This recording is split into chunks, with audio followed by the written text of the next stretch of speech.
Hey, everybody, this is Jonathan Ogden, and you're listening to the What's Bruin Show. Hey, Bruin fans, this is David Singleton, and you're listening to the What's Bruin Show. Go Bruins. Hey, this is Wayne Cook, and you're listening to What's Bruin Show. Hey, guys, it's Chris Johnson, UCLA national champion. I need y'all to listen to the What's Bruin Show. These dudes are off the hook. This is Maurice Jones-Drew, and you're listening to the What's Bruin Show.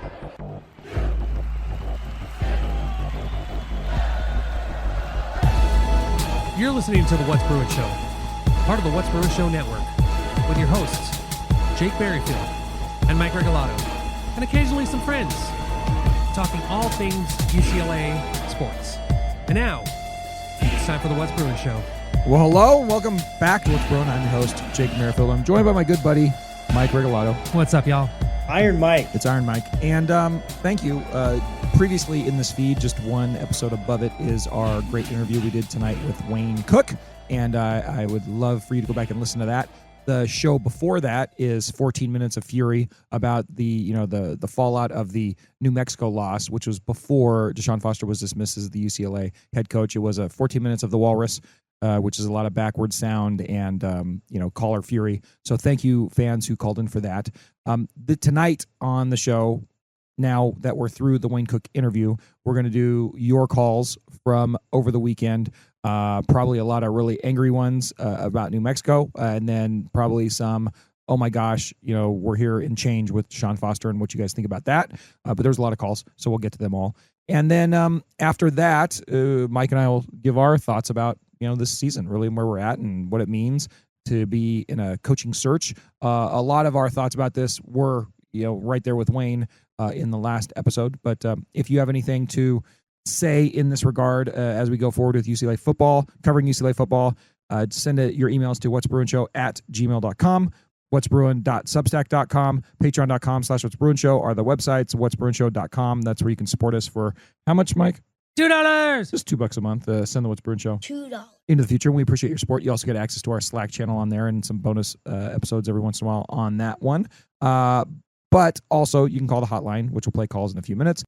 805-399-4WBS. Or WBS. Suck it right in Troy. Suck it right in Troy. And thank you very much for your support.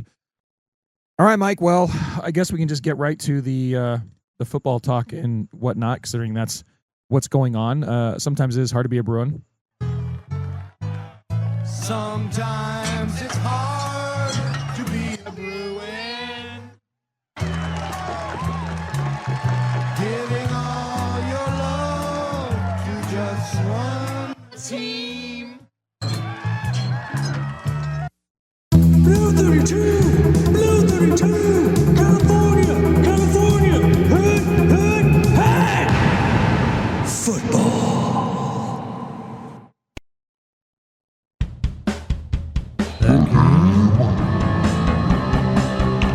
At lunch. All right, Mikey, you were there, right? Was I? The Bruins lose an unthinkable game. An unthinkable game. No one, even the most negative person in the world would not, unless you're associated with the program of New Mexico, there's no way anyone anticipated that game coming, where the Bruins not only lost, they lost 35-10. Not only did they lose 35-10, they got so crushed on offense and defense that gave up over 6 yards per carry to the Lobos. And that's how bad it was because, as I said on my postgame, the defense actually wasn't the reason they lost. The reason they lost was really because of how bad the offense was. And that's absolutely insane. And it could have been And I was just going to say 49-10. And the offense only had like 3 people that were actively trying to move the ball downfield. It's just the other 8. And I'm not trying to pinpoint this on the players, but collectively it just didn't work. And then I didn't put this out there. I was going to, but by the time I got to the post-game interview area, it was just it's under the bleachers on the south side of the field. And we usually enter through the opponent's tunnel. So after the game, UCLA is going into their tunnel. The fans that are surrounding the Bruins tunnel just booing. I didn't hear any specific words, but I just heard a collective boo. It's just rough. So I hear that, and then I walk towards the New Mexico tunnel, and they are just elated. They're cheering as they should. They're excited. They went. They're not not exactly crowd surfing or jumping into the into the crowd, but they're coming up and high-fiving fans and all this, giving gloves, giving whatever. It was a total elation on the part of the New Mexico program and fan base, and just an utter disappointment for UCLA. So, Mikey, with that in mind, like I spent, and by the way, go back in your feed and listen to my road cast driving down from Berkeley. Freaking great. Which talked about, thank you, Mike, the firing of Coach Foster and a little bit about what that game was. And that was 40 minutes for your ears, as my man Chris Harris says, your ear bells. But listen to that. I thought it came out good. But, Mike, you did a Spaces after that, did you not? Yes, I did. Or was it after the no. firing? I didn't. Because it was so late.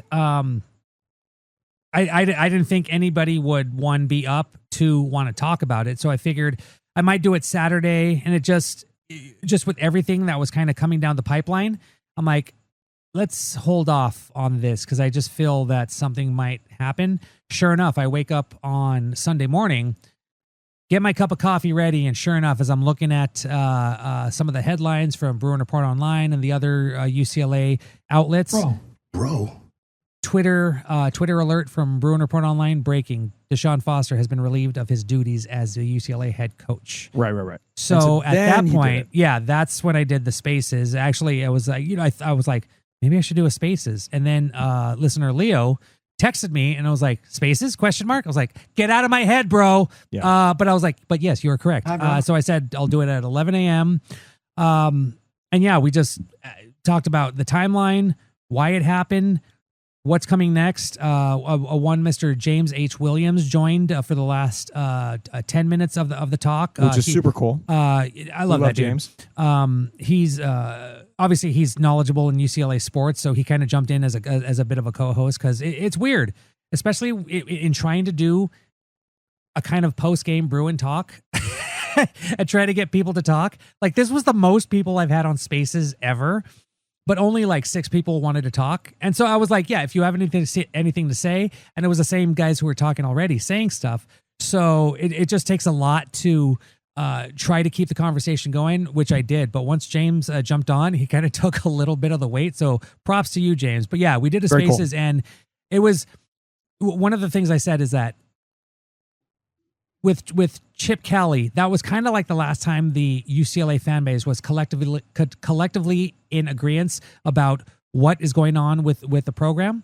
Since then, every decision that's been made has been either, oh, hey, let's see if it works, or this is crap. This is the first time basically since Chip Kelly was hired that the collective fan base was like, yeah, this needed to happen. Right. Yeah. Except for this time, what happened, Mike? They did something. Yeah. They didn't wait 3 months. Yeah. So, I mean, They didn't lollygag after the season to the administration's credit, they actually took the action that we all need to be done. Because I said it on my show, Mike. I was like, if you told me they didn't fire him, like, I guess I would, I was like, why fire me? What are you really gaining? But we would be gaining 9 games of, oh my gosh, he's going to get fired, and just the death march continues. And so, at the very least, they took the action that we all knew was going to happen. Yeah. Once you lose back to back to back, most horrible losses, that you could possibly imagine, culminating in one of the worst losses. The worst loss in school history, right? To New Mexico in the way that they lost to New Mexico. So yeah. So, Mike, with that being said, we're not going to belabor the New Mexico game. It was horrible. And would you characterize it, Mike, as anything other than, if not the single worst loss in program history, certainly the worst loss you've ever seen, right? I mean, is there anything worse than what that performance was for UCLA football? Because I couldn't think of anything. Absolutely not.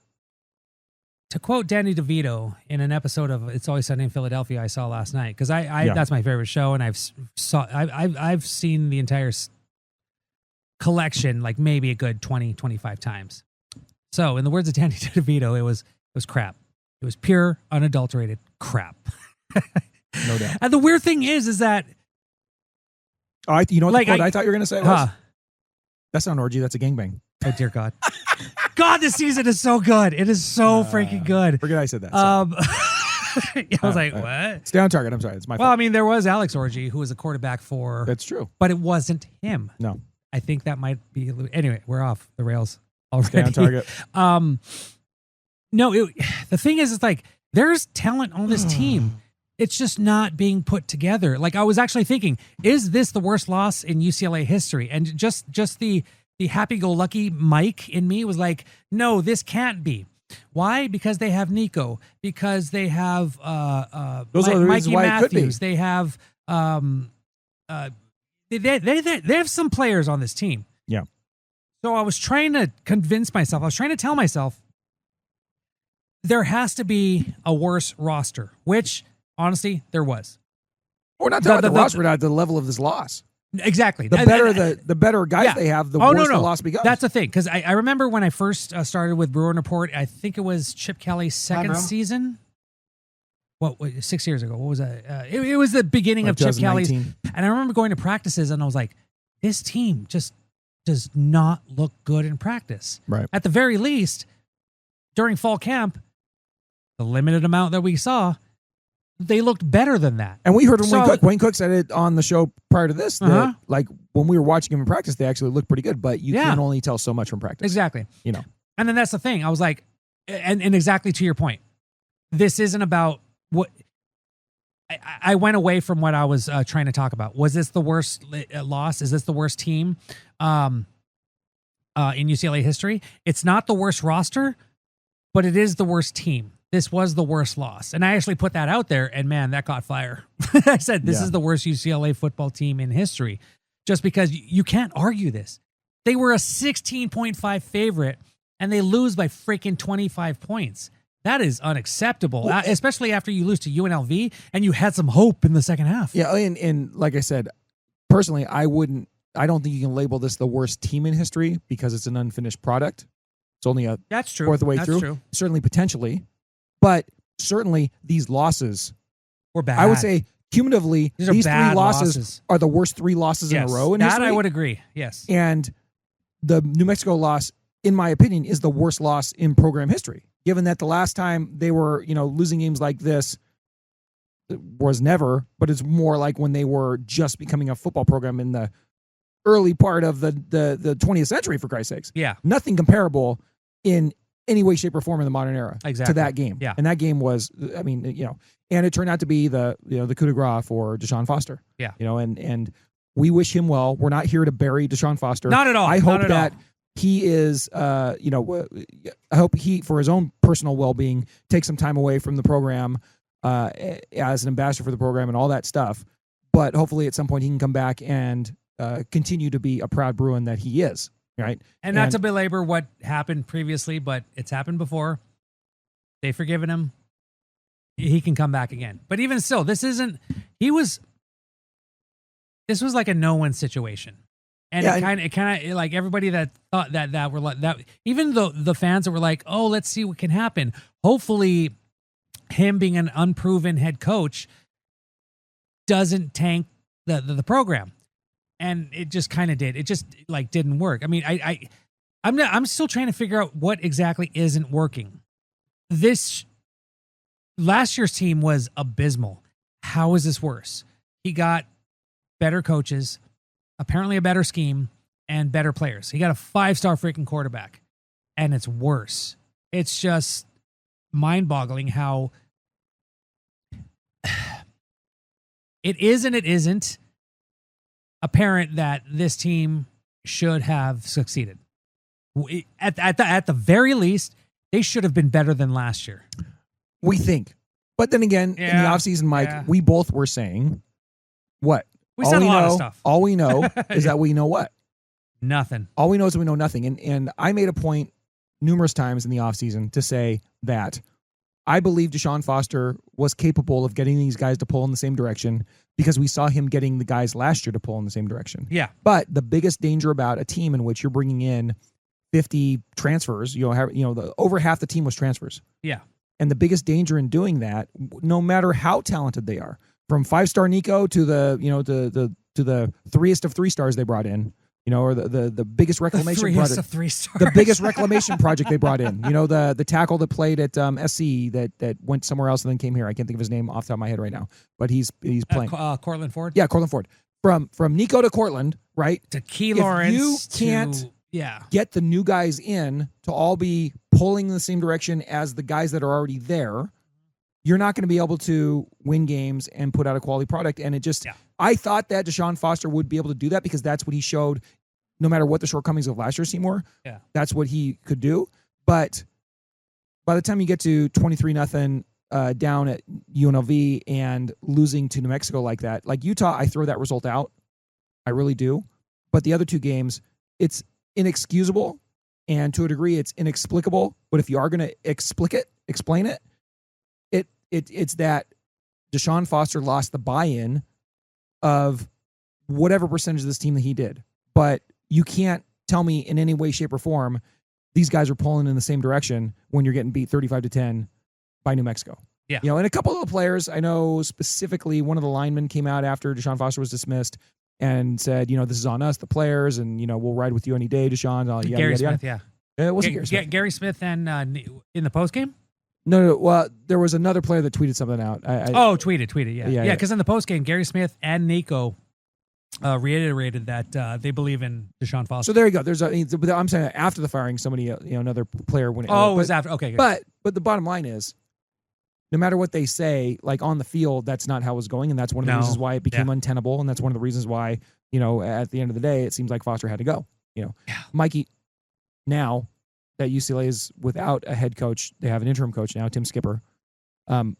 What are your thoughts? Number one, in what the mission is for the rest of the season. Do you have any expectations for UCLA football in 2025 at this point? The only thing that would turn heads is if somehow UCLA turns this around and can be bowl eligible. Let me stop for you for a second. Okay, first of all, I love you, Mike. I really do. But don't make me slap bowl eligible out of your goddamn mouth. I don't want to hear that. No, I'm saying you're asking. Do I think it's going to happen? No. I think being bowl eligible would be a minimum to say, okay, we sucked, we came back, and we're going to a bowl. Do I think that's going to happen? And I think you're right. I do not. By the think way, that's going to happen. I 100% think you're right. Yeah. Like the thing that would have to happen for people to turn around and be like, "Hey, look at UCLA football again." Yeah. Is that? But here's my next question to that: is that getting the attention, which I think was part of the death knell for this team this year, getting a little bit of attention, you know, the Nico attention, all that stuff. Is it even important that they get any attention the rest of the season? For me, I would say no. I don't think that you don't need any UCLA because no one's really gonna care about this team at all other than UCLA fans. Yeah. For the rest of the season anyway. That was sealed after they lost to Utah and UNLV. Yeah. You know, the only reason New Mexico became a story is because it was such a bad loss and it got their coach fired. But if they lose to if they lose to the Lobos in any circumstance, it was probably probable that Foster's going to get fired. Yeah. But let's say they get whooped by New Mexico. Let's say they squeak out a win against the Lobos and Foster retains the position. Nobody says anything about that game. Yeah. You know? So it's like, I don't even care if they get the shine back at all. I don't care if the new media talks about them at all this year. But Mike, outside of gaining attention back, do you have any expectations for this team? No, I mean, I can imagine that this team, just because of their brotherhood, just because they're stuck in the locker room with each other, there will be some cries to kind of rally around being football players on a football team. But other than that, there really isn't anything there until you get a head coach who is going to instill his own culture. And yeah, I agree with that. And also, it struck me when we were talking to Wayne Cook, and he said it, and I believe it. And it's like, there's 9 games left in the season. My interest probably has never been lower in actual game-to-game UCLA football because it's going to be rough. Yeah, it seems like a pretty rough schedule still to go. But if we can find guys that are going to continue to be Bruins after 2025 and contribute to 2026, find the guys that want to play, find the guys that want to be here, find the guys that want to play hard, then to me, that's the mission. Yeah. And that's kind of Tim Skipper's mission. Although I'll bet you Tim Skipper wants to do more than just, find guys that can play. I'm sure he's out there. The guys that are left in the program want to win some games. Yeah. Whether they can do that remains to be seen. Yeah. I mean, at the very least, you want to prove that you can win at least one game. Who that's going to be against, I don't know. Because even at this point, Northwestern, that doesn't seem like a gimme.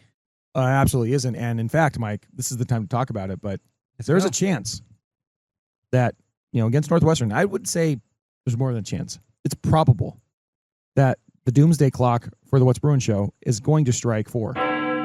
There's one. That's Utah. There's Utah. Oh, there. That's UNLV double clutched. 23-0 down. Come back. Oh my God. There's New Mexico. 35-10. What is that? And then you have Northwestern. And if this bell rings on the 4th loss, Bruins go to 0-4. You know what's happening, Mike. What's Bruin show is done. I refuse to believe it. I refuse to believe it. Shut it down. I refuse to believe it. Shut it down. Do not shut it down. We're shutting it down. We're shutting it down. There's not going to be a What's Bruin show. It will be gone. Okay, it's gone. It's gone. We're done. And I'm a small human being, so my fight. We're going to be getting the chopper. We're going to be gone. Okay? And I don't have any control of that. I'm a man of my word. I'm a man of integrity. And what do we say? Okay. Before the season started? We have no control over it. We don't have any control over this. We said we don't have any control over our podcast. I said if the Bruins go 0-4, the What's Bruin show is off the air. We'll see. You know what that means? That means that if the Bruins go 0-4, What's Bruin show is going to sound like this. All right. Oh, where's my button? Oh, I turned it off. No, I didn't. There it is. It's gone. It's off the air. We're going to be. There you go. All of your favorite drops. All of them, Jake. Hit them all. They're gone. Hit them all now. They're gone. Hit them all now. Doomsday fan. Bruin Doomsday fans are get vindicated. Humiliated. Yeah. And you know what? I'm not feeling sorry for the worst in the world. We're done. Can you believe that Scott Pilgrim is like 25 years old now? That wasn't Scott Pilgrim, but yes. Wasn't that That's Scott Parks Pilgrim? and Rec. That's Parks and Rec. Oh, yes. But let's take that. Anyway. The What's Bruin show is done if we go to 0-4. Now, if they go 1-3, then hey, we're still back cheering and stuff. But the What's Bruin show is done, Zoe. Maybe we'll do a reevaluation after the head coach. I don't know. I'm not making any promises, but we are done. I don't know. There seems like there should be a morphing. There, like Mike, you tried to pull some nonsense. Especially, I didn't pull some nonsense because Martin Jarman saved the What's Bruin show, in my opinion. Damn it. But former guest of the show, Martin Jarman? Yeah, guest of the show. Okay, Mike, so do tell. How did Martin Jarman save the What's Bruin show? Because I saw the tweet you tweeted. Because it was... And maybe I had misunderstood the parameters of the declaration. Yes, of my declaration. Your declaration. Speaking for both of us, that if UCLA under Deshaun Foster goes 0-4, I never said that. You said it in here. You said no, it, that would not stand up to cross-examination. In fact, I saw Jason Rubel, a fine attorney, today eviscerate an LAPD detective. Move to strike. I don't know who that is. Well, it's a fan of ours. He listens to us, and he's going to love hearing this. Oh, thank you, sir. But he absolutely eviscerated. Jake, this does not fall under bird law. It is absolutely not anything. What I'm saying is, if he was cross-examining us, Mike, he'd say, Mike Regalado, at what point did Jake ever qualify his declaration of What's Bruin show was done after 0-4 with if Deshaun Foster's the coach or not? It's irrelevant. Objection irrelevant. Hearsay. Doesn't make exactly. It's hearsay because it's outside of abstain. Get out of here. Abstain. Anyways, Mike, obstruction of doesn't justice. matter. Obstruction of justice. It just doesn't matter. Don't hit that button. Sounds rumpy pumpy. You hit the judges ruled. You hit the button. Anyways, God damn it. 0-4. You can't handle the truth. We're donezo. Believe it, Mike. You have to live with it. I'm sorry. Yeah, no. I'm sorry. All right. How can we be done?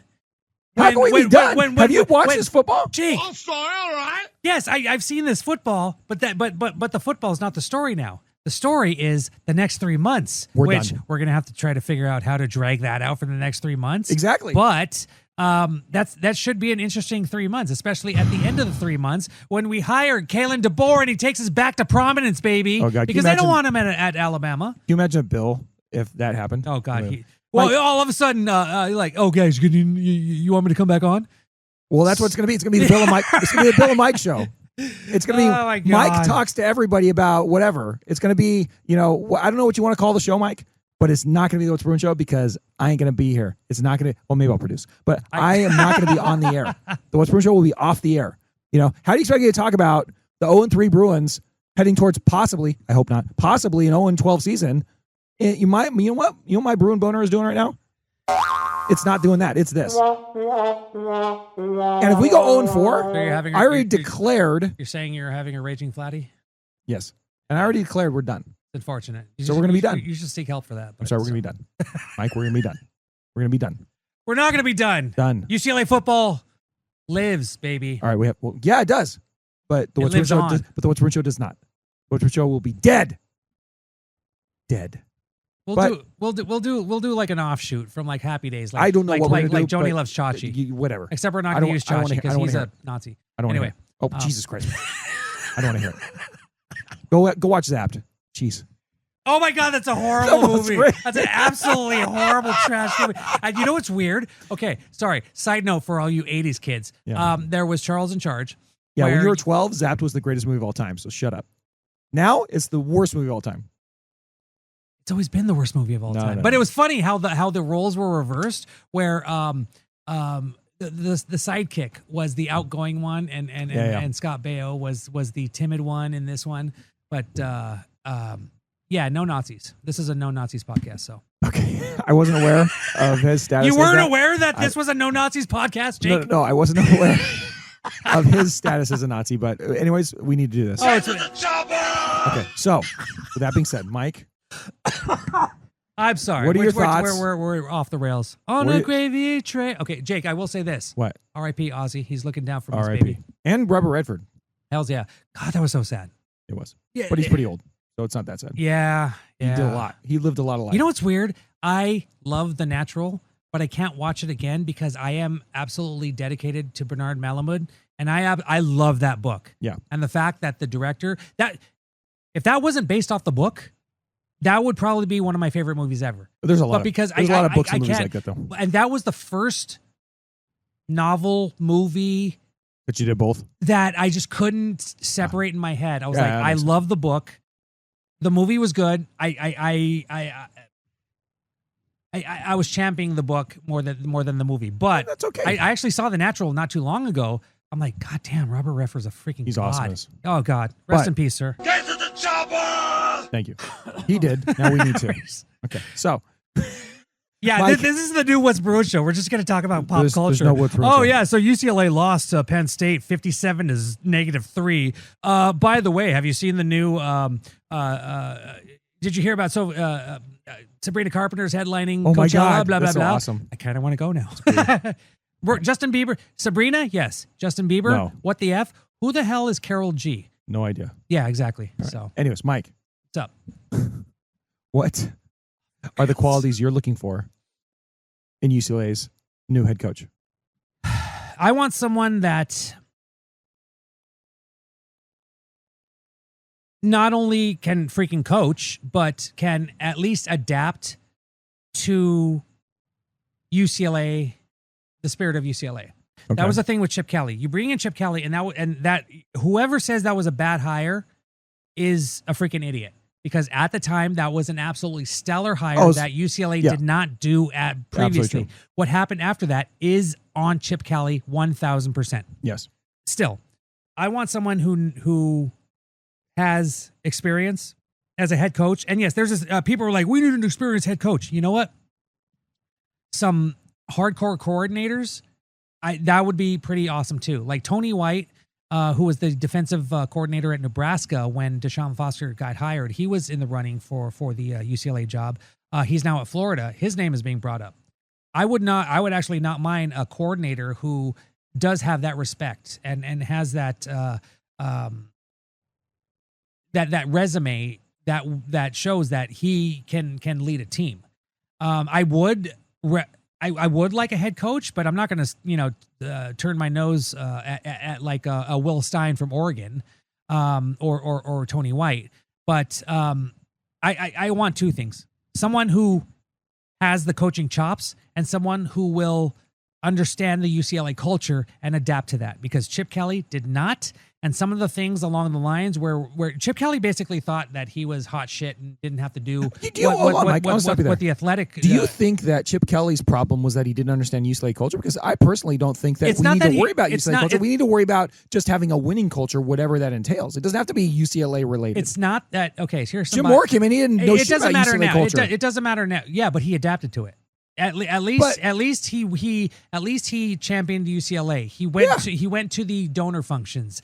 He did what he could to prop up UCLA. That's what I'm saying. So UCLA culture really isn't quickly, necessarily specific to UCLA. It's just having a winning culture and contributing to that, right?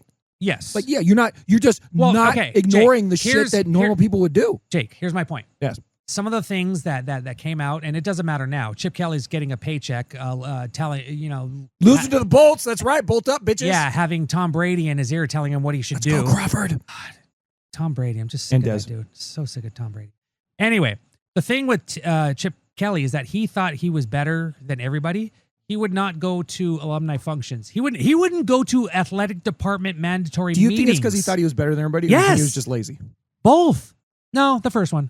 Okay. A little bit of both, but still. Okay. No, he would not go to mandatory meetings. He did not do and then when NIL came about, he clearly dropped the ball on that. Right. And then he went to the transfer portal thinking that he had to jump on it because I'm mastering the transfer portal before everyone else did. And then everyone else mastered the transfer portal and then he was stuck. And then he was like, yeah, I don't know what to do here now. And he bolts. Yeah. And also, I don't want to crap on Chip Kelly, but a lot of what Deshaun Foster was put in was because of Chip Kelly. Well, and certainly, and especially the 3 months or 2 months of limbo that they allowed to go on. Yes, and if they would have fired Chip Kelly when they were supposed to, we're not probably in the situation with UCLA football that we are now. Yeah, and that's why I say at the very least, I want someone who understands UCLA culture and will go to the meetings, go to donor functions, will put his neck out for NIL and go recruit the hell out of players that UCLA needs to be successful. And I would completely agree with you 1,000%, only just to say that that's not something that's unique to UCLA. I just want a coach, and Mike, you and all around with a coach that was a coordinator, hot coordinator, a coach that had head coaching experience, maybe lower level or maybe power four or whatever. Yeah. And that's kind of how I feel too in that. I don't would I prefer someone who'd been a head coach before at this point? Yeah, I think I would, but you could sell me on one of these hot coordinator hire too, and I'd be okay with that as well. Okay, so let me ask you. Hold on. All right. But the things you're saying about blending into UCLA culture and all that stuff is I 1,000% agree, except for I would just say that it doesn't have to be anything specific to UCLA. I just want them to make a hire for a guy that's got energy and commitment to getting everybody in the program below him, players, assistant coaches, and above him, AD, chancellor, and everybody in between, pulling in the same direction for UCLA football. Mm-hmm. And if you can get a guy that can do that, and that's the stuff that's like, it doesn't have to be UCLA culture. You make his own culture. The culture's just of a winning organization. Yeah. That's what we need. And it doesn't have to be specific to UCLA. It's just someone who's willing to do what it takes to create a winning culture. That's who we need. And it's not hard because, and even Wayne Cook said it's not hard to do that at UCLA. I think there's just 50 guys that could do this job at UCLA. Exactly. And they're all shapes and sizes. The thing with Mora is that he had personal stuff that just flooded over into his professional life. Chip Kelly just didn't care about certain aspects. He took, he literally,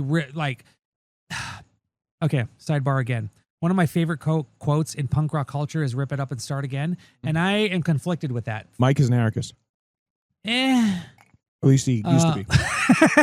I'm old now. My knees hurt. I'm can't, picking up what you're laying down right now, Mike. I can't. Your thought.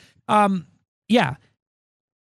From a philosophical perspective, in any, not just political or football or t-ball league or whatever. Rip it up and start again. You just take everything that you have, throw it away, and just bring in new stuff.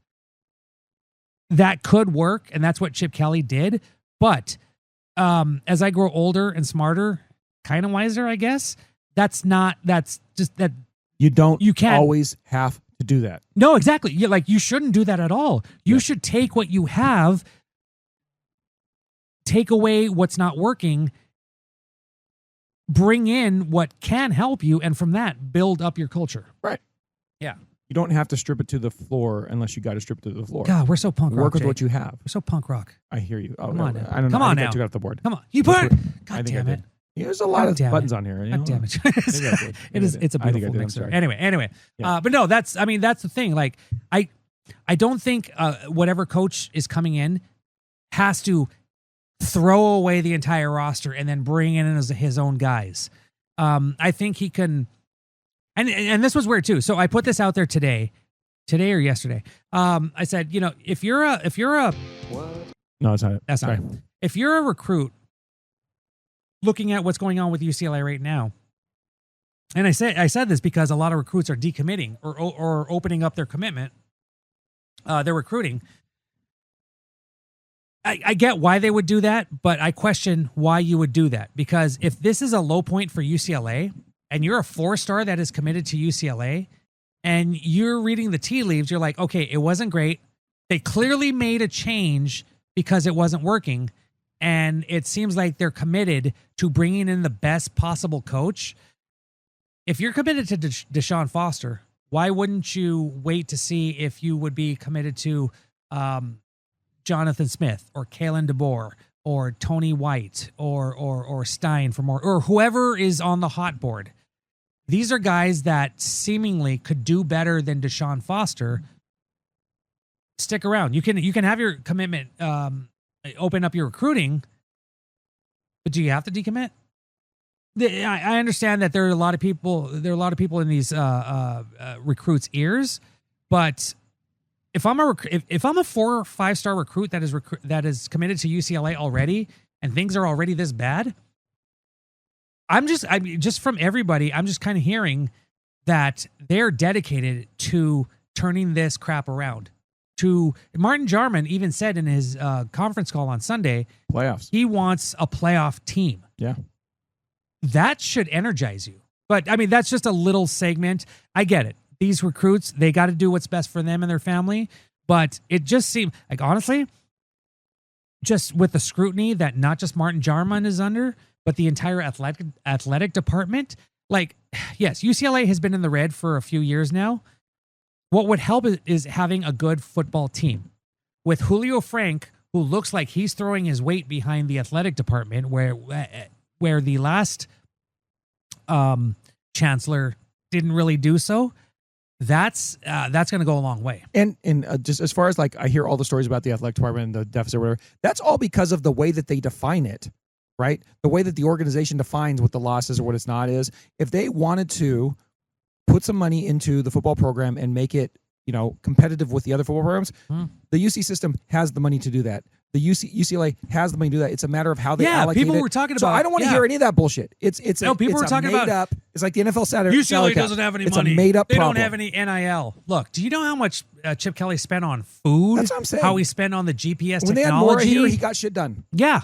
And yeah. if you start Chip winning Kelly it all, you're going to get plenty of donations. Yeah, and Chip Kelly got shit done to an extent. He could have done more. Well, but, he did it and turned out to be not productive, right? And then he didn't do the right things, greasing the wheels, like you were just talked about. Yeah, and then he did like stupid crap, which I was thinking about this the other day. The whole golden ticket or what was it?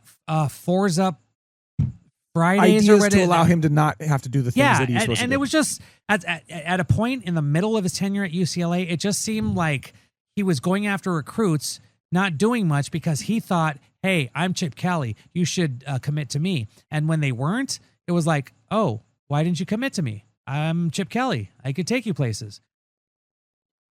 It was in the middle of all this NIL where college football is transitioning to a different culture and lifestyle, and he didn't adapt to it. And when it just got too much for him, he was like, yeah, you know what? Later, I'm out. I'm going to go to Ohio State. I'm going to take a demotion and go win a national championship. Yeah. Look, I mean, thanks, bro. Yeah, thanks, bro. Where was it? Thanks, bro. Hi, bro. Thanks, Chip. But no, I totally agree with that, Mike. And it's something I said before, and I'll say it again. The football program is something that's either going to make you a boatload of money or you're going to lose a bunch of money on it. And I don't think it really is that hard to get UCLA football to make money again, like it did for years and years and years, to have the fan engagement that it had for years and years and years. And it's been a slow slide down to this, hopefully low point. And that's where we're at, I hope, the low point. But if the powers that be decide that they want to support a quality football team, which would be nothing but good for the overall university health, hopefully that's the decision they make and they get it turned around, because I don't, it's not going to take that long to turn it around, honestly. And this is the last thing I'll say before we get to the calls, Mike, unless you have something else to talk about this, is you're talking about the transfers coming in and coming out and all that. That's one thing about getting a head coach that's at a lower level, maybe like Mountain West level or something like that. Yeah. Versus getting a hot coordinator from like a power 4 level. That's one thing you have to think about, is the head coach in the style of Signetti taking a bump up might be bringing a bunch of his players with him. Yeah, no, that's a huge possibility. Whereas a coordinator, probably not nearly to that extent. Yeah. Now, I don't know if that's something I'd make a coaching hire. I'd make a coaching hire based on the actual guy. But that's something else to kind of be concerned with, is that would probably point to there's probably going to be a lot of turnover with the Bruins from 25 to 26 anyway. Yeah. But it would be probably a lot more if you're hiring a coach from, a sitting head coach from somewhere that's looking to bring some of the guys that made him theoretically successful, probably hiring that guy with him. Yeah. On the Spaces, someone brought up the point of why would any coach worth his weight in salt want to coach at UCLA? There's traffic, it's expensive here, taxes, blah blah blah. I'm like, yeah. Why does any Californian live in California? Because it's really cool here. There you go. That's it. That. I'm like, yeah. There's a lot of salty football coaches that want nothing to do with LA. But there's a lot that do. What in LA? I'm talking LA County. The average of the county over the entire year is what, like maybe 70 degrees? Not in the valley, but yeah. Point taken. The head coach is not living in the valley. Can you imagine a Big Ten football coach not having to wear a snow jacket on his way to practice in early November? Look, stuff like that. You can live in Manhattan Beach. Yes, it's going to be expensive to live there, but you can afford it. That's the thing. And then when you get things going, when you bring recruits out here to go, bruh, look what we got.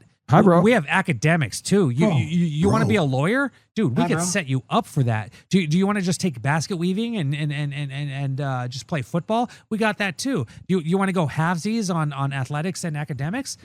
There are not that many universities that can say that. Well, the bottom line is, when it comes to the players, a big part of it's going to be how much we're paying them for whatever reason. That's a big thing. And so you're starting down at the bottom floor. So NIL does need to improve. But if you have a coach that people believe in, that's all going to follow that.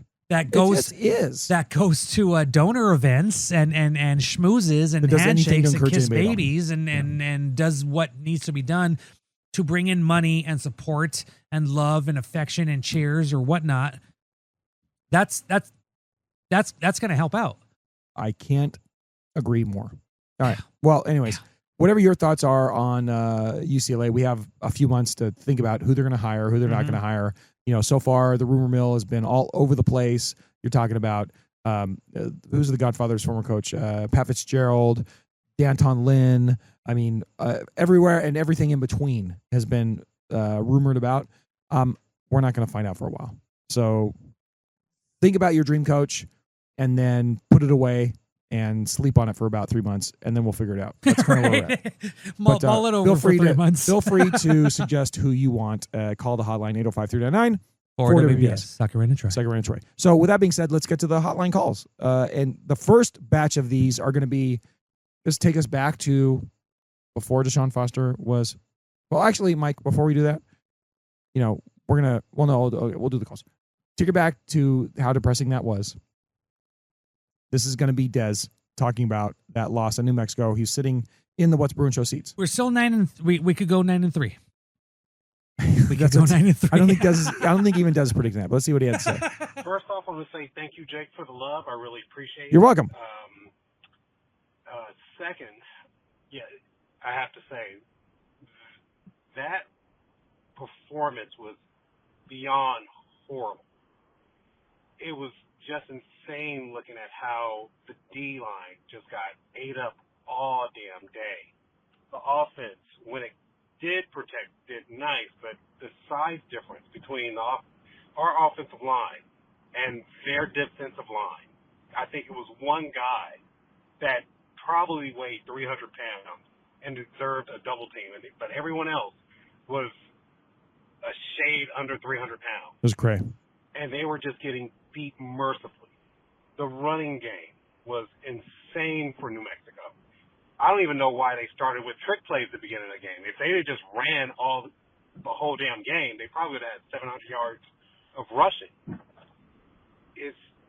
It's embarrassing to see that this team, who are, group of four or not power four players, get ran off the field. And poor Nico, people shed on Nico in Tennessee and whatever, but outside of the interception, he was the only one fighting for this team.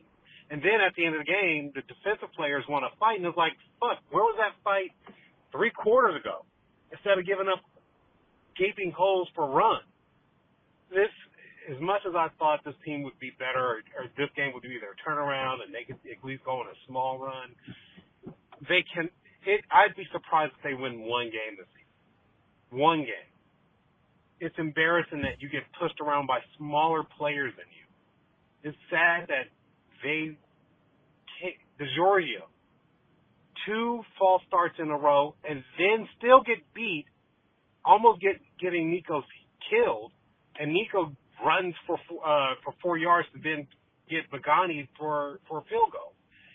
They had no respect for our defense whatsoever, and it showed it. And even the 2 times that they stopped them, they still had no respect for our defense. They did not give a shit, and it showed, and the defense just was on skates and out of place the entire time. Anyway, go Bruins. Go Bruins indeed, yeah. Is this the first time a caller has cussed on air? I'm sure I am appalled. I'm sure not. I am appalled. I know you are. Not really. That's right. It's warranted. It's okay. That game warranted anything. Say whatever the hell you want. Whatever. There's a lot of you friggin' warranting want. up in here. But All right. We're still in the depressing mode of coming off of the New Mexico win. So we got the countdown guy calling us. Hi, I'm the countdown guy. Welcome. On X. I've been a diehard UCLA fan ever since I was a student at UCLA, and I've never seen anything like this. This guy's Sean hardcore. Foster doesn't know what he's doing. Definitely. He's completely in over his head. He should never have gotten the job in the first place. And it shows. What happened last night is what happens when you pit a real coach against one who should never have ever been hired and was only hired because of his famous name. We're being clowned nationally.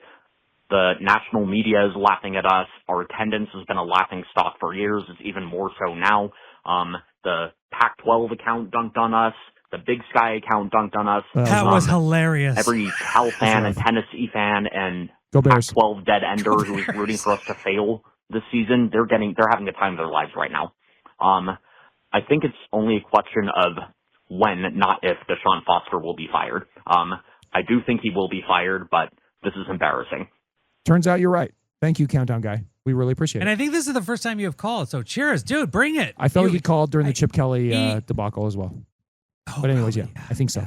I remember. Yeah, you got some energy, bud. And on the Twitters, no, he's leading a charge, and he has a little bit of push. But thank you for the call. Clearly, this call came in before. Yeah, we're still in the Sunday morning. Yeah, this is the loss pre-dismissal. Yeah, there's still going to be some more of these. This is like I'll tell you when we switch. We still got Jake. We still have 4 more. We calls. should write a play about this. We still have 4 more calls. A football play. Yes. Yes. That chronologically goes over 3 days of depression and it's kind of what we're doing right now. elation and kind of Yeah. Take yourself back. Here's Lorenzo. Dude, we should totally write a play. Hey, Mike. Let's start. Hey guys, Lorenzo from Hi, Section Lorenzo. 16. What's up, man? Calling in here the morning after, and let me tell you, Morning after. what are we doing here? We need to just clean house here, light a match, burn everything down, take those ashes, and then plant them in a garden and see if something grows out of it. But at this point, I don't see a win on the schedule. I saw Mike, saying it's the worst team he's seen, ever. And yeah, baby. I gotta say, when we lose Mike, we must be pretty bad. I was listening to Wayno talk on the radio last night too, and he was just broken. He sounded broken and defeated. Yeah, he did. Yeah. I hope Frank is paying attention. Julio Frank, our new chancellor. Yeah, Julio Frank. I think that's his name. I will say this: Mexicans get it done. And I don't know if he's just Mexican. gets rid of, our AD and Lorenzo. the entire coaching staff. Just mismanaged end of the first half where we run some plays and burn off 40 seconds, and then all of a sudden get into hurry up mode. It's and so terrible. Not use our timeouts. It's just all bad. It's really bad. Hopefully there's some light. Next year I'm going to still go to all the games because that's what I do. Good job, Lorenzo. And they're not going to take away my tradition. They're not going to take away what I do with my friends. I'm not going to allow them to spoil that for me. So I'll be there. Hopefully, a few other diehards will be there. But we're there to voice our displeasure. With this whole situation. It needs to be done. It needs to be cleaned up. Anyways, hope you guys keep the show going. I know it's getting kind of bleak, but 0-4, we're done. Love listening to you guys. We're not. Keep it going. Go Bruins. Two things about that. I remember one time Oklahoma State came to UCLA. This is when I was at UCLA many moons ago. Oklahoma State? Oklahoma State, sorry. Okies, go Okies. Go Cowboys. They were not good at the time, and they weren't good. They were in a stretch where they just were not good. And I remember looking at one of the, must have been a student. He was a young dude, and he had a T-shirt that said, "Win or lose, we booze," and that is definitely talk of a program, fans of a program that are just not happy and just have accepted their fate.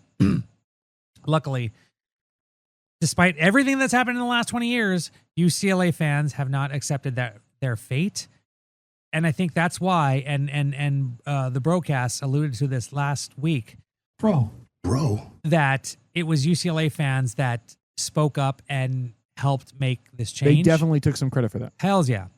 And number two, I don't think UCLA has the capacity to be a cellar-dwelling team, at least permanently. I mean, stuff's going on at Purdue, stuff is going on at Utah State. Programs that are just not great.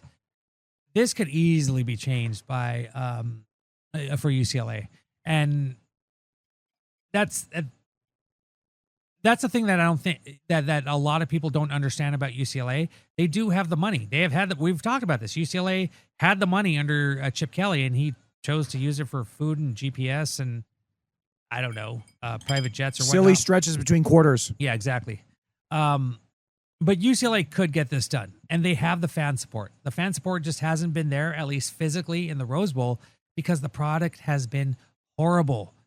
Who wants to go to... There's a difference between selling out Phantom of the Opera at the Pantages Theater and Phantom of the Opera at your local elementary school. That's right. It's quite a difference. So wait, what are we? It's a difference. We're in the middle. Okay. And we shouldn't be, but we are. But that's the thing. UCLA is in a unique spot where they not only have the... They have the power to go and get a good head coach and turn this thing around. Wayne Cook says we are. Yeah.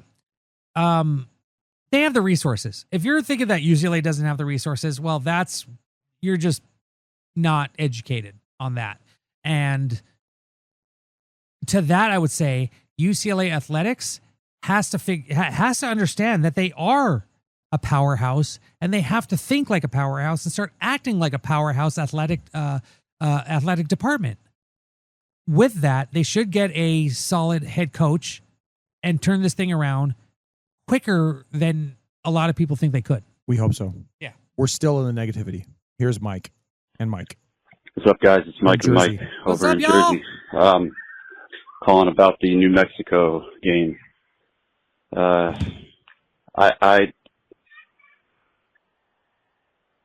I'm shocked at how bad things are right now for UCLA football. But I got to tell you, I actually thought we were going to get blown out. I didn't have a good feeling about it. I made a post on Twitter. Either we win by 60 or get blown out. That's what I want, because it's either we win by 60 and we're better than we think, which would be good news, or we get blown out, and that would be the quickest way people would notice that we need a lot of change. I'm at a complete loss. Every week we say the same thing. We know ultimately what needs to happen. We're in bad shape.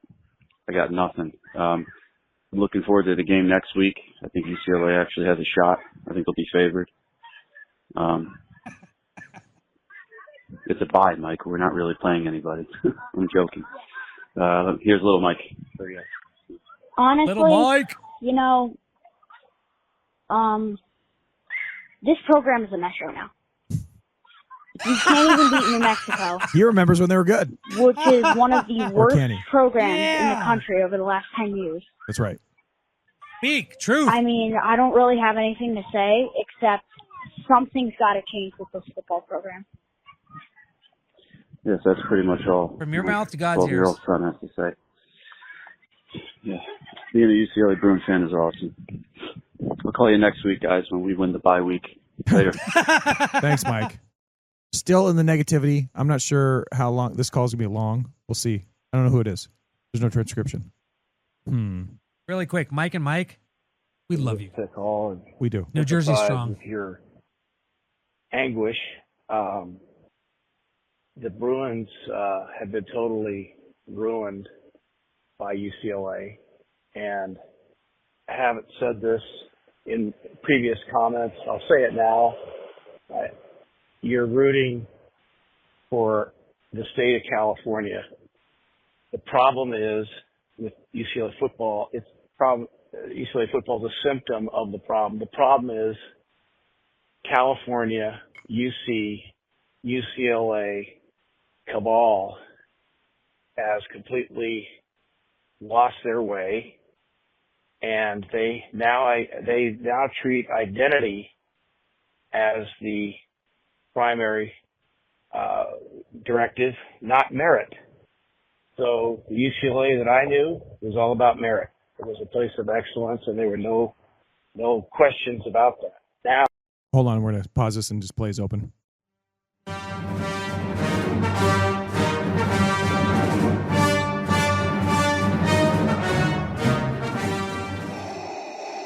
Now let's pick up what Darth Diego is laying down. you're having a lot of identity thrown into the mix, and you're getting a lot of mediocrity as a result. So I'm not taking a stance on whether that's good or bad, but when you take any system and divert it away from merit and success, you're going to get less of both of those things, and that's what we're seeing. So I guess that's a long way, Jake, of saying that if you want the Bruins to do better on the football field, and I do, you're going to have to get significant change in what's going on in the back office. And I hope that means you're going to have to get UCLA to release the Bruins to a management team under some sort of a revenue share or franchise agreement where this new talent, this new business talent, can sharpen up the program, raise some money, and get it back on its feet in the new modern age. This current California setup we have isn't capable of doing that. They just don't know how to run a business, and it's showing. So, sorry to be like the dry, cold, analytical type. It's such an emotional moment for you. But we're used to it. That's the truth. You got to get the team away from UCLA, or you're going to have more of this.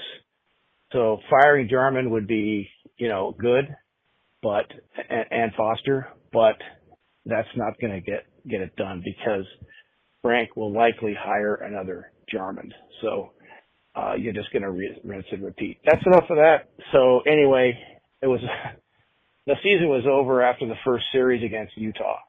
We all could see it, and this was not a real football team. Okay. Sorry to have blabbed on so sorry. long. Okay. This is No, go ahead. Diego just finishing up. That's all I wanted to say.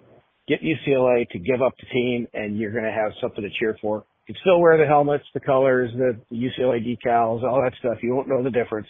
You just need to get it out from under the state of California if you want it to succeed. So anyway, have fun with the rest of the season. Thanks. I've moved on. Bye. No, and look, Jake, I have to cut in real quick. I'm sorry, dude. Hold on. I just yeah, it does. It does. It does. Rock on, Diego. Go ahead. I would just push back by saying that we have a new chancellor with Frank, completely different chancellor than what was there before. I don't think he would, if he was to fire Martin Jarman, friend of the show, that he would former guest. He would friend of the show, that he would. I don't think that he would go along the same lines. Like, this is a guy who has already proven that, you know, he's had his hand in all of this weekend. I feel that he's going to go with Martin Jarman and see what could happen with UCLA football. If he's fired, I don't think he would go and hire another Martin Jarman. I think he would want to hire an athletic director that's proven and especially wants to get football done. Now, just really quickly, I was thinking about this all weekend. We really have to think about what Martin Jarman has done for UCLA athletics, not just UCLA football. This hire of Deshaun Foster clearly did not work, and he screwed up the firing of Chip Kelly. And he screwed up the firing of Chip Kelly. Does he get Kelly. really credit for hiring Cronin? No, because that wasn't his hire. That's what I'm saying. But he'd hire Corey Close. Cronin has had some not great seasons, and yet there hasn't been anything about He didn't pull the trigger on Cronin. Yeah, he hasn't pulled the trigger on Cronin. He's let Corey Close do what they do. Number one team. The women's soccer coach, Azosa, she's been kicking ass. That's a hire. That's his hire. John Savage has had some down seasons, but he's kind of pulled it around.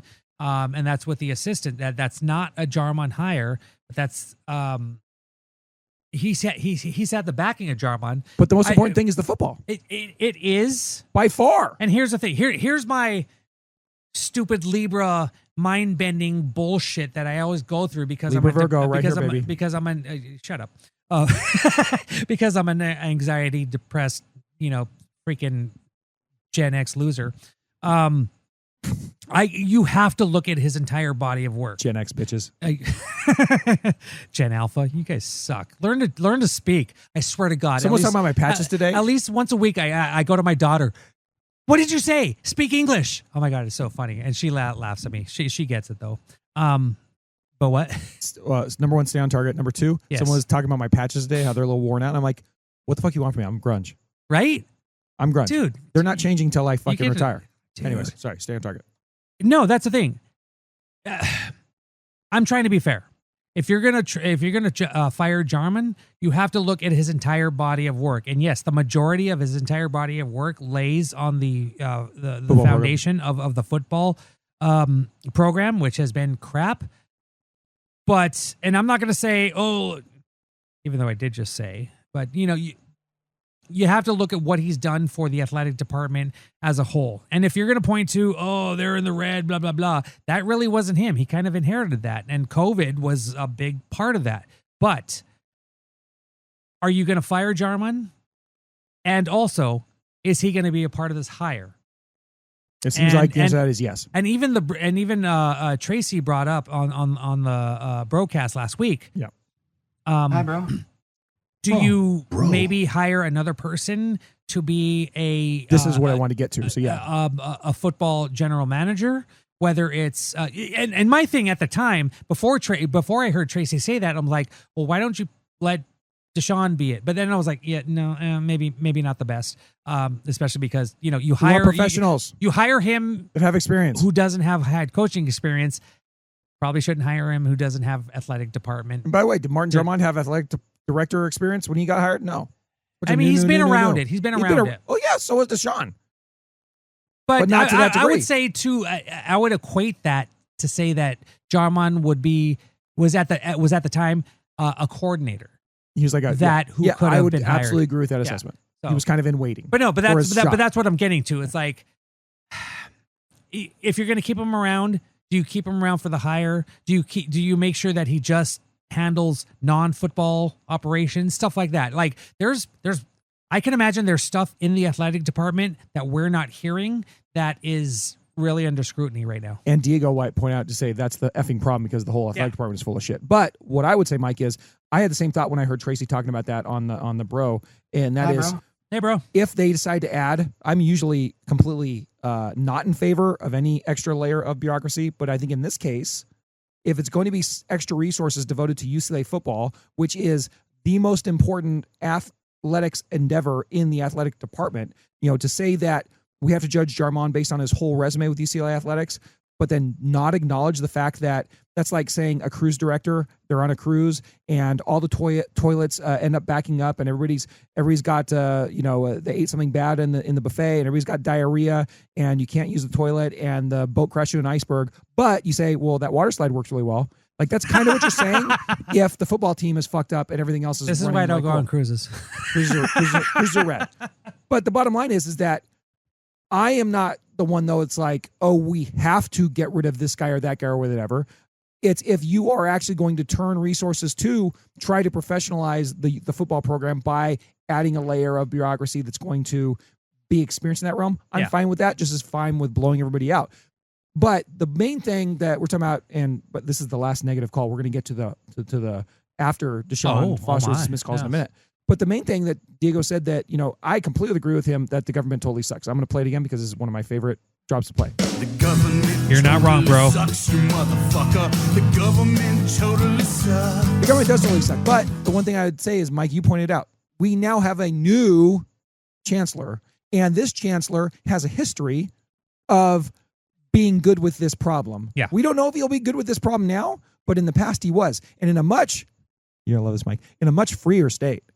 He kicked ass at Miami. Now, in our beautiful Golden State that has a lot of restrictions, a lot of baggage, but maybe he'll be able to do the same, and I hope he does.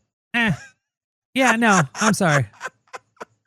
I love you. All right, let's get to the post. Yeah, I'm sorry. Is Florida? I was there. Financially supporting dreamland. this country? Absolute dreamland.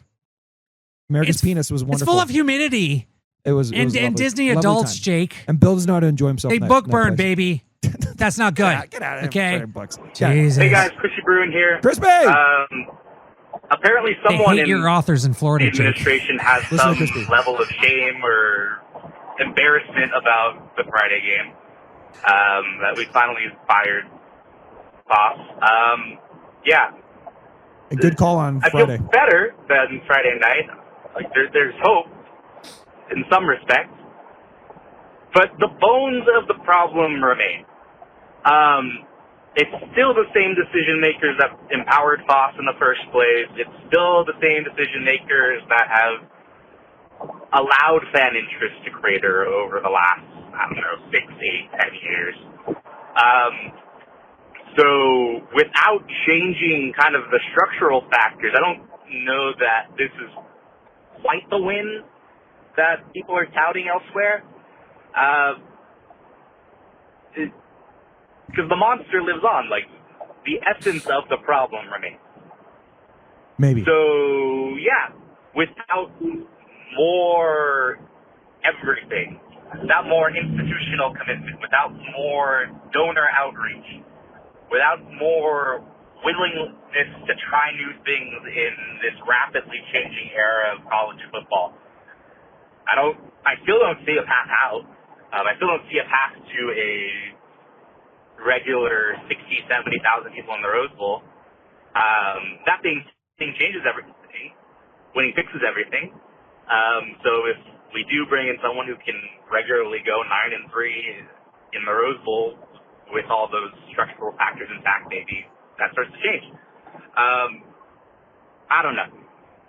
Obviously still very early stages, but we shall see if anything deeper changes with this program, because if not, I don't see this getting better either way. Thanks, guys.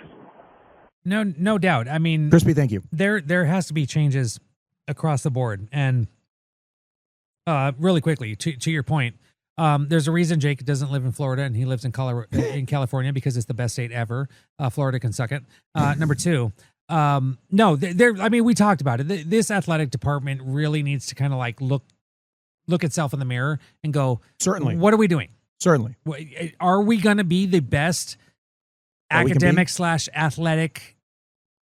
And even if you separate those two, are we going to be the best athletic department in the country? Why couldn't that be? If that, yeah, because they're not right now. And if that's the case, how do you fix it? And we already kind of addressed all this with the last call too. So, I mean, I think we'll leave it at that. But absolutely, Mike, and I agree with that sentiment wholeheartedly, right? Yeah. Like, they're not right now. There should be no reason why this is not the best athletic department Whoever gets in fired the country. and whoever doesn't get fired, Yeah.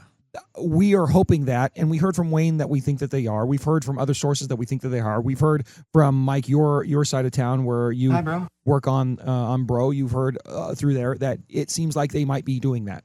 And the proof will be in the pudding. They're talking about hope at Bruin Report Online. Which is shocking. The proof will be in the pudding, though, right? And so we got a while to wait, but I'm willing to sit here and hope that that's what it's going to be. There's a 30-second call. I don't know if it's actually a call. We're going to see. Let's wait. See if somebody talks. Nobody's talking. We're going to go to the next one. Cool. All right, cool. This one I know there's talking on it. So who is this? Well, they killed the legend. Deshaun is gone. Hi, Des. I was hoping he had a chance to at least build up the program or turn it around or something, but, really, after what was Swiss cheese on the field for defense, almost giving up 300, damn near 400 yards of rushing, what could you do? The kids weren't playing. Even if the talent was on the field, they weren't playing. So what could you do? And now they're bringing in the skipper. Tim Skipper's the interim, and then they're going to search high and wide for a new coach. But hopefully they say from the start that this guy needs 2 years to turn his program around, or 3 years, or whatever it may take, because it's going to take a while. Because,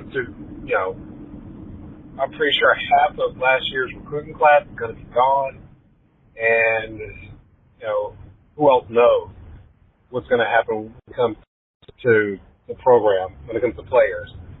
If they grab a guy that's a head coach from the group of five, hopefully he can do what Signetti did and bring a shit ton of talent, because it's going to be bad. Anyway, it is what it is. It's a rebuild. Talk to you guys later. No doubt. I mean, you could easily sway the culture. You can easily sway NIL and donations with who you bring in if they are dedicated to really putting everything behind the football program and NIL and recruiting. And if you get the right guy, a la Signetti, who just transforms the program. Indiana was a shit show before Signetti get there, and now perennially, and now they're winning always. games. They're putting up 70 points a game. That could. I'm not going to say that's going to happen next year. That UCLA is just going to win with whoever they bring in. They're going to win 9 games, get into the college football playoffs. But no. But if they don't have this, if they actually know how to run a program and just understand what UCLA's strengths are and what their weaknesses are, and address all of that initially, this honestly could be a team. I'm not, please don't put a lot of don't at him, bro. Yeah, don't at me, bro. I'm not saying UCLA is going to be a playoff team next year, but they could slowly grow to be what they used to be. And that's kind of a sad thing to say, but it's real. Yeah. Yeah. And Mike, I couldn't agree with you more once again. And all I'm saying is it's been a long time since we've talked about UCLA football and talked about them being on an upward trajectory.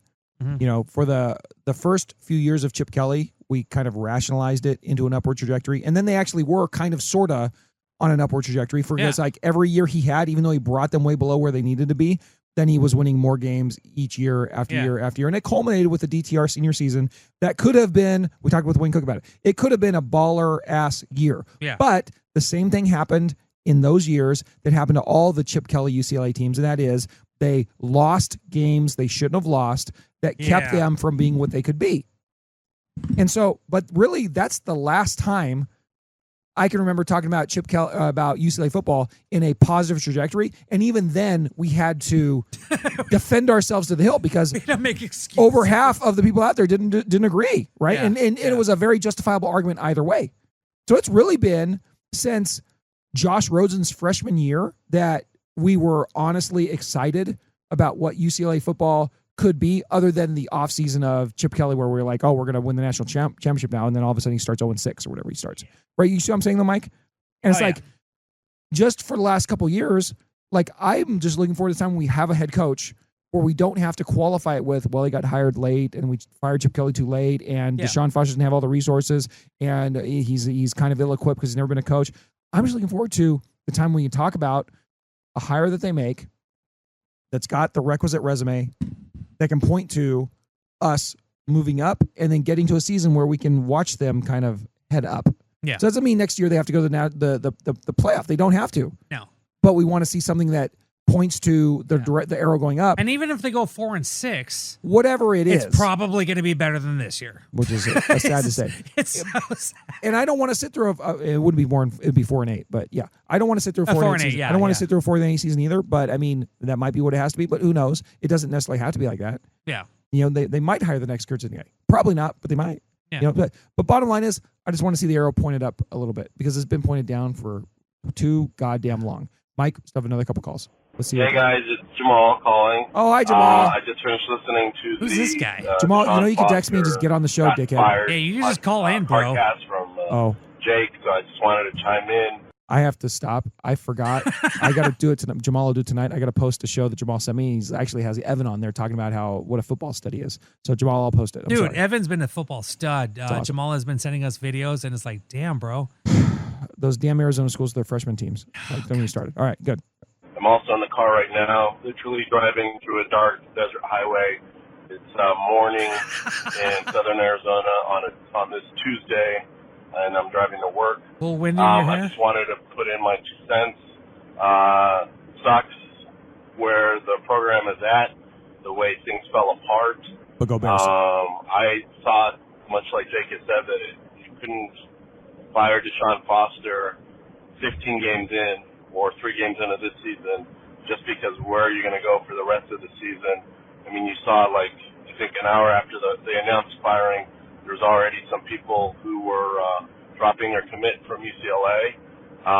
And that might have happened regardless of when they fired Deshaun Foster. If it happened at the end of the season, it happened at the end of the season. But I don't know where you go from here at all. I'm not as up in terms of knowing who could fit into the program, who out there is the hot coach. I doubt UCLA could get the hot coach because it seems like money is an issue right now with all these programs except for the elite few. You know, it just sucks. It sucks because I remember what it was like for UCLA to be a top program in the nation. I remember what it was like when they were contending to go to the Rose Bowl every year. And now seems like such a long time ago.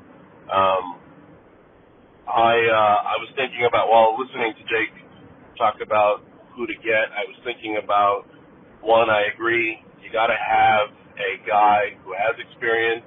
So obviously Deshaun Foster not having the experience certainly hurt where the program is going in terms of improving. And you got to have a guy who's not lazy like Chip Kelly. You got to have a guy willing to recruit, deal with this NIL system. Hopefully it doesn't become one of these things where it's a constant transfer factory. I'd like to see, I don't know if we'll get there, but I'd like to see for them to grow a program with kids. Maybe this is the low point, and then you start growing a program with the kids that are there now. In a couple of years, it starts to look up. And also, I'm not as doomsday as other people. I think, if anything, there are points in college football throughout the years where a program was at the very bottom and there was no sunshine, no way to look to where they could go. And then all of a sudden they're a contender, they're a power program, those kind of things. I mean, you look at, and I know the economic. Sorry, Jamaal, cut off there. We still have another little bit from him, and I'll play that right now when I pull up the right tab. He was Jamaal. Jeez, Jamaal. Obviously, I got cut off, but Jamaal, just call the show. Obviously, the Call me. economics of college football has changed a lot, but think about where Clemson was also ran in the ACC for a long time before it became a championship contender. Yes. Schools like Alabama was very irrelevant for most of the first 25, 30 years of my life before it became a powerhouse once again. Tennessee was a great program for most of my life, and look at where they're at. On and on. Florida, 20 some odd years of great teams, and then look at where they're at. It ebbs and flows. There's a window there where UCLA can become great or good. I think everybody would just take good at this point, just like it was during the Jim Mora era.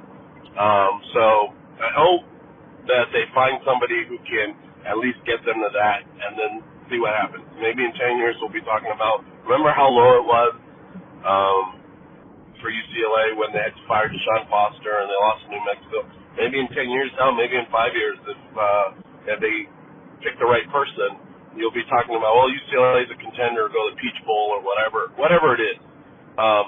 There's always a chance, there's always a window. The right things just have to fall for the program. So have a good show tonight. Say hi to Wayne. Take care. Bye. Thanks, Jamaal. Just call the show. There's a reason he was a part of this show for a long time. He's smart. Then he moved. Then he moved. F you, buddy.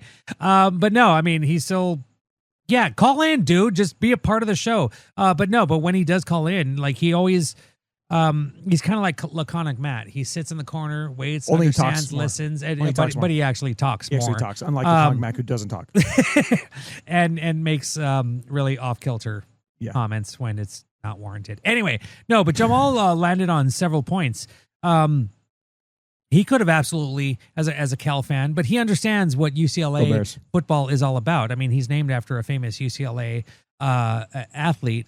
But he gets it. He knows, he follows it. He was a part of the show for a while, and he understands that UCLA is not far from it. They've just made some bad decisions. And as Deshaun Foster would have said, we're close. Okay, again. It hurts. It hurts so much. He should have clarified that more. Get my guitar. I'm going to play the blues. Sometimes it's hard. We still have to do sometimes it's hard right now. No, sometimes we have to. We have to play that. All right. And then we have to do What's Wrong with You. Giving all it has to be very your short. love. Yeah, it's got to be short. How many calls do we have left? That's it. Yeah. I'm waiting for you to finish. That was a good end. That was a good end. All right, I mean, like Jamaal hit it on the head. Absolutely. It's an embarrassment of where UCLA is now. It's basically Deshaun Foster was basically a fall guy, and I can't remember who was it. Tracy maybe who said that maybe they should have made if they were bringing in Deshaun Foster, bring him in as an interim, especially how late he was hired, and then maybe still have a part with UCLA. Honestly, as far as Deshaun Foster is concerned, maybe he needs to step away for a little bit. I'm sure this hurts. This would definitely hurt. I would just this would crush me if I'm in Deshaun Foster's position. But to his credit, he is beloved, unlike a certain Kelly, who is in Las Vegas right now, losing to the Bolts. But that's one good thing that a lot of fans have said is like, this was not a great hire, but you can't hate Deshaun Foster. You feel bad for him, for his family. I mean, he's still a family man. This is his livelihood. I hope he lands at a good spot and can bounce back and just prove the haters wrong. But I love the fact that UCLA fans for the most part. They criticized him, but when he was fired, they were like, We understand. We get it. We understand what happened. We ain't hating, and we hope you come back strong, brother. So, here we go.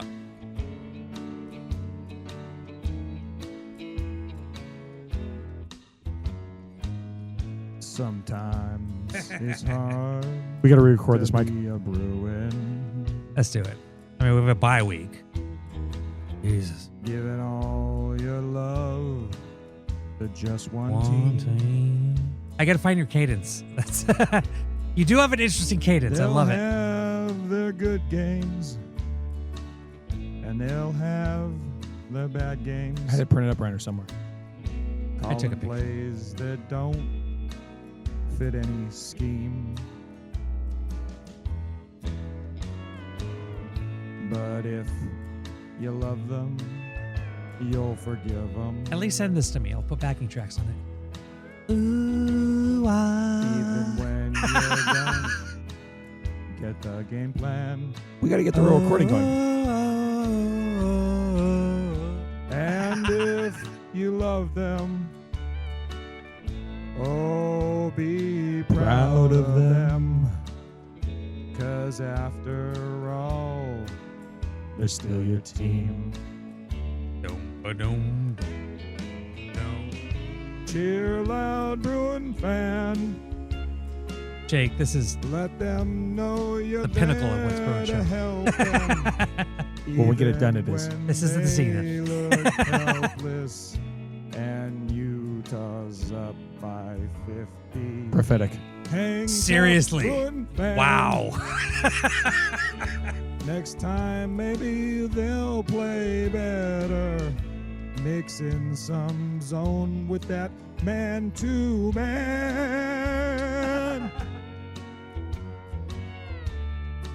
Hang in there, Bruin fan. Stay proud, Bruin fan. Show the Big Ten you love them.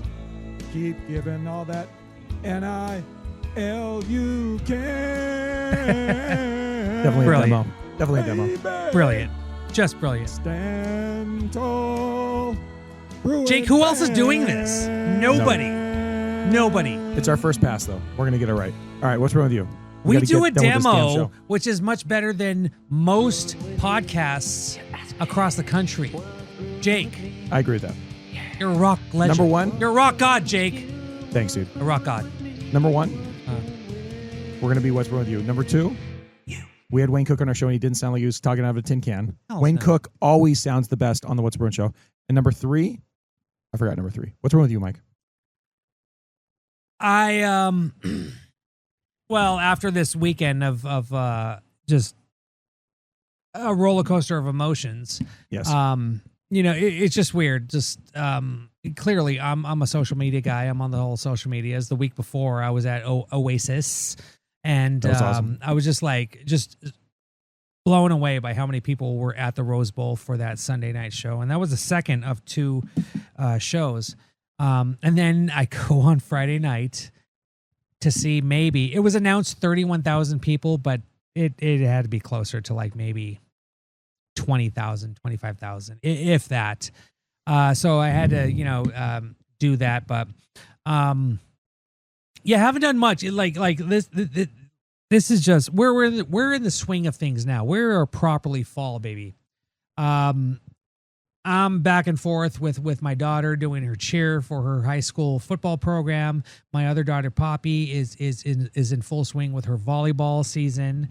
My son Hugo is on this weird Star Wars kick. It's awesome. Absolutely amazing. So just the fact, just breaking it down. Aside from what I do and what I put out there on the social medias, I'm still at the basic level. I am very proud to be a dad, and I am so proud of my children of what they've been able to accomplish.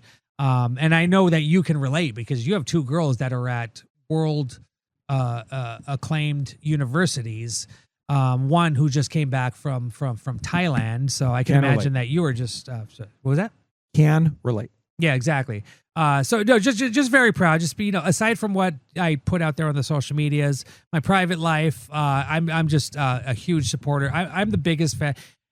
I might be a big UCLA fan, a king. Yeah, I know. I'm sorry, Jake. I'm sorry. I'm in my Trent Reznor. This just happened like in the last month. I know. Fucking like holding onto the mic. I don't know why. Look, I'm like, this is what the problem is. This is the fucking problem. I was up above in it. Now This is I'm the down problem. in it. This is the problem. Sorry.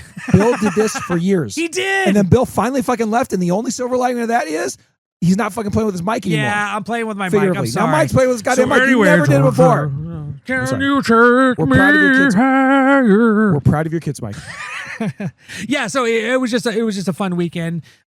Just setting up the rest of the season, because literally, like we talk about UCLA football. This is the start of it, and it's been a crap start.